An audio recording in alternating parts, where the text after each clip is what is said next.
समानार्थी शब्द मतलब क्या होता है? तो समानार्थी शब्द मतलब इक्वल मीनिंग वर्ड्स के ऐसे शब्द जिनका मीनिंग, जिनका अर्थ एक समान हो।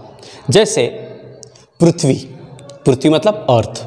अब पृथ्वी को बहुत से शब्द है, तो हमारे मराठी में हमें उसका समानार्थी शब्द लिखना है। तो बच्चों प्रयत्न करेंगे हम कि एक से ज़्यादा समानार्थी शब्द हम लिखेंगे, ताकि अगर एक गलत हो जाए तो दूसरा उसकी जगह लेकर हमें पूरे मार्क्स अर्जित कराने में आसानी मतलब मदद करे।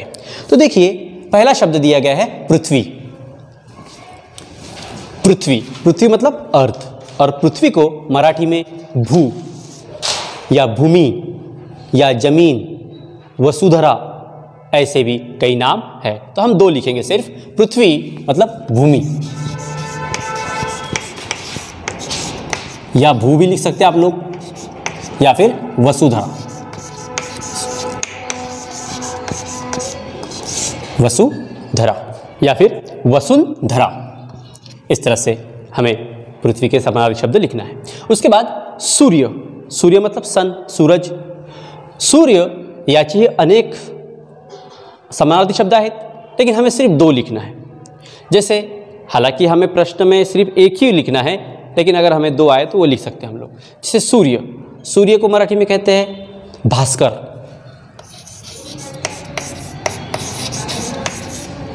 ये एक शब्द हो गया।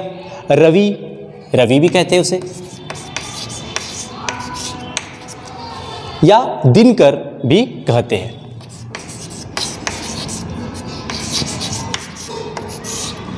इस तरह से सूर्य के कई समानार्थी शब्द हैं। उसके बाद नदी, नदी मतलब रिवर। तो नदी के समानार्थी शब्द है जलवाहिनी।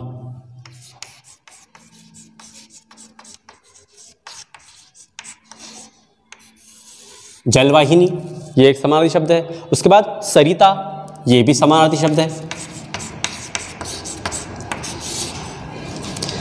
उसी तरह से चंद्र, चंद्र मतलब चांद, जिसको इंग्लिश में मून कहते हैं। तो इससे भी समानार्थी शब्द है मराठी में बहुत से। तो चंद्र को हम समानार्थी शब्द उसका मराठी में शशि भी कहते हैं, शशि, या फिर सोम भी कहा जाता है, या चंद्रमा भी कहा जाता है। तो लिख लीजिए शशि, सोम, सोम मतलब भी चांद होता है, और इंदु, चंद्रमा, ये सब चांद के समानार्थी शब्द है। नेक्स्ट सायंकाल, सायंकाल मतलब शाम। तो सायंकाल को मराठी में संध्याकाळ,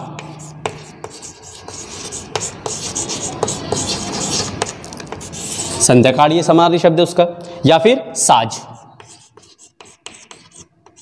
इस तरह से संध्याकाळ भी लिख सकते हैं आप लोग, और या फिर साज भी लिख सकते हैं। त्याच्यानंतर निद्रा, निद्रा मतलब नींद, जिसको मराठी में झोप, झोप कहते हैं, या फिर नीज, नीज मतलब भी नींद होती है, निद्रा होती है। चलिए अब देखते हैं हम सातवां शब्द झाड़। झाड़ के लिए तो बहुत शब्द है। झाड़ तो पता है हमें, ट्री, जिसको मराठी में तरु, वृक्ष, ये उसके समानार्थी शब्द है। नेक्स्ट निशा, निशा मतलब नाइट, रात्र, रात्र। रजनी, रजनी भी समानार्थी शब्द है रात्र का, और यामिनी, रात को यामिनी भी कहते हैं। इस तरह से। नेक्स्ट फूल, फूल मतलब फ्लावर। तो फ्लावर के भी समानार्थी शब्द है। जैसे सुमन, पुष्प, तो लिख लीजिए सुमन, सुमन, स में छोटी की मात्रा सुमन। उसके बाद में पुष्प, प में छोटी की मात्रा आधा श और पूरा प, पुष्प। नेक्स्ट सागर, सागर मतलब सी, समंदर। तो सागर को मराठी में समुद्र कहते हैं, समुद्र।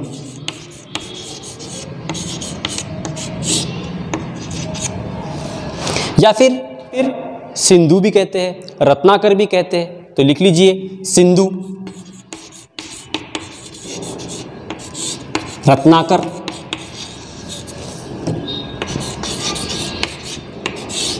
सिंधु, सिंधु हमारे महाराष्ट्र में एक जिला है सिंधुदुर्ग। सिंधुदुर्ग, सिंधु मतलब समंदर और दुर्ग मतलब किला, तो समंदर के अंदर बनाया हुआ किला सिंधुदुर्ग किला, और उसको जिले को भी नाम दिया गया है सिंधुदुर्ग। नेक्स्ट, तुटपुंजा। तुटपुंजा मतलब बहुत ही ज़्यादा दुर्लभ, बहुत ही कठिन, तो तुटपुंजा म्हणजे दुर्लभ।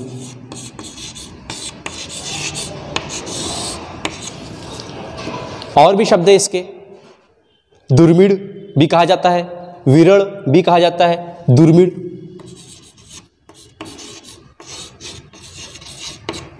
या फिर विरल। इस प्रकार से हम इसके समानार्थी शब्द लिख सकते हैं। उसके बाद में यक्ष, ये एक देवता का नाम है।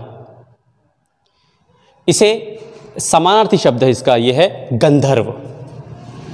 यक्ष, गंधर्व। तो इस प्रकार से आप लोग परीक्षा में समानार्थी शब्द लिखकर आप लोग अच्छे से अच्छे अंक प्राप्त कर सकते हैं।